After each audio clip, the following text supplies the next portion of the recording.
এক শহরের এক কোণে ছোট্ট একটা দোকান চালায় রফিক। প্রতিদিন তার দোকান থেকে ভেসে আসে বিরিয়ানির ধোঁয়া আর ঘ্রাণ। গ্রাহকরা আসে দূর দূরান্ত থেকে, আর সবাই এক বাক্যে বলে, ভাই, আপনার বিরিয়ানির স্বাদ আলাদা।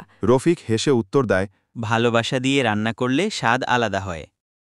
ভোরবেলা ঘুম থেকে উঠে সে বাজারে যায়, তাজা মাংস, চাল আর মশলা কেনে, কারণ মানের সাথে কোনোদিন আপোষ করে না রফিক।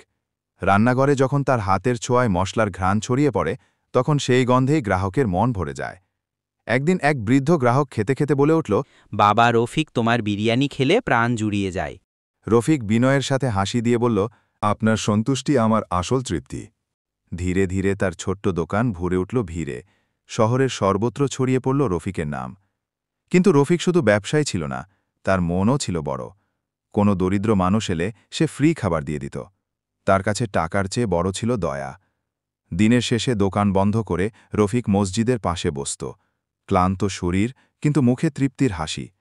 কারণ রফিক জানে, লাভের চেয়ে মানুষের দোয়া আর ভালোবাসাই হলো তার আসল সম্পদ। হ্যালো গাইস, আসসালামু আলাইকুম।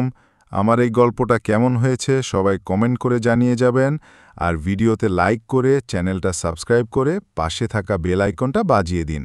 আর যারা ভিডিওটা শেষ পর্যন্ত দেখছো তাদেরকে মন থেকে ধন্যবাদ জানাচ্ছি।